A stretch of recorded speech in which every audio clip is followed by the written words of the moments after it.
India news के digital platform पर आपका स्वागत है और आपके साथ मैं हूं आपका होस्ट राजीव शर्मा। अलग अलग टॉपिक, अलग अलग मुद्दों पर वीडियोस हम आपके सामने लेकर आते हैं और आज बात कर लेते हैं, जी हाँ, कोरोना की, कोविड-19 की बात कर लेते हैं। और ऐसा नहीं है कि कोविड-19 जा चुका है, कोविड-19 अभी भी पलटवार कर रहा है अपने अलग अलग वेरिएंट के साथ। वायरस म्यूटेट करता है तो एक नया वेरिएंट यहां पर बनता है, XBB 1.1.116 इस वक्त वेरिएंट है जो कि अब असर डाल रहा है और लोग उससे संक्रमित होते नजर आ रहे हैं और इसकी संख्या भारत में भी बढ़ती हुई दिखाई पड़ रही है। पॉजिटिविटी रेट अलग अलग राज्यों में बढ़ गया है।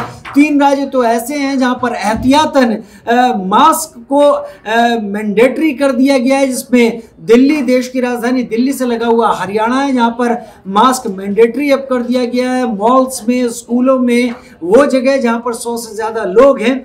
हम बात यहां पर कर रहे हैं उन वैज्ञानिकों की जो कोरोना कोविड से आगे बढ़कर अब सोचना शुरू कर चुके हैं। जी हाँ, कोविड ने जिस तरीके से, कोविड-19 ने पूरी दुनिया को एक सरप्राइज के तहत ले लिया था और हम इसके इलाज और इसकी दवाइयों के लिए भी पूरी तरह से अनजान थे। धीरे धीरे करके हमने वैक्सीन की, यहाँ पर वैक्सीन बनाई, लोगों को सिक्योर करना शुरू किया, दवाइयों को हर सिम्टम्स के हिसाब से देना शुरू किया। उसी तरीके से हम आगे भी सरप्राइज ना हो, क्या पता आगे आने वाले दिनों में कोई और बड़ी महामारी वायरस के जरिए सामने आने को तैयार बैठी हो।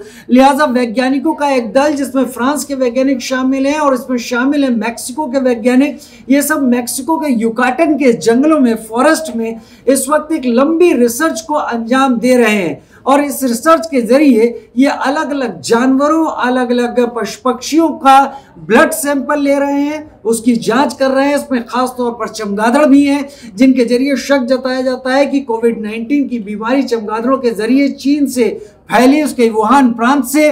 लेकिन चमगादड़ों का भी यहाँ पर खून, ब्लड सैंपल कलेक्ट किया जा रहा है, उसके जरिए भी जांच की जा रही है। न केवल चमगादड़, युकाटन के जंगलों में 61 अलग नई तरह की मॉस्किटो की प्रजातियों का पता चला है, मच्छरों की प्रजातियों का पता चला है और इनके भी सैंपल्स लिए गए हैं कि क्या पता इनके शरीर में मौजूद वायरस वो रूप धारण कर सकते हो जो कि मानव सभ्यता के लिए एक बार फिर से कोविड-19 जैसा खतरा बनकर सामने आए, जिसमें पूरी दुनिया लॉकडाउन के घेरे में आ गई थी। पूरी दुनिया असहाय होकर मरने के अलावा और किसी स्थिति में नहीं थी। हालांकि लोगों को 3 तरीकों से प्रोटोकॉल, सैनिटाइजेशन, डिस्टेंसिंग और मास्क के इस्तेमाल से लोगों को सेफ किया गया और जब तक लोग इससे सेफ रहे, लोगों के लिए जल्द से जल्द वैक्सीन लाने की कोशिश की गई और वैक्सीन लाकर उनको और सिक्योर कर दिया गया, जिससे एक बड़ी आबादी कोविड-19 के असर में आने से बची रही। लेकिन भविष्य किस तरीके से वायरस का अटैक सामने लाएगा, बीमारी या महामारी को किस रूप में सामने रखेगा, इसके बारे में कोई डिटेल्ड स्टडी कभी होती नहीं है।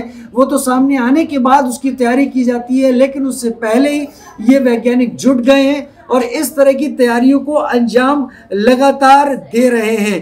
कोई और वायरस किसी भी तरीके से समाज को कंट्रोल ना कर सके, अपने घेरे में ना ला सके, इसी के चलते ये तैयारी की जा रही है। आपको क्या लगता है इस फॉरवर्ड प्लानिंग को देखते हुए ये कदम जो उठाए जा रहे हैं कितना ज़रूरी है? ये कदम, इन कदमों को क्या हमेशा उठाया जाना ज़रूरी है या अभी ये कदम उठाए जा रहे हैं तो पहले जो कुछ हो चुका उसको छोड़ते हैं, आगे की बात पर फोकस करते हैं? क्या ये कदम आपको सही लग रहा है? कमेंट सेक्शन सिर्फ और सिर्फ आपके लिए है। ज़रूर लिखकर बताइएगा कि आप क्या सोचते हैं इस कोशिश के ऊपर। फिलहाल इस वीडियो में इतना ही। नमस्कार।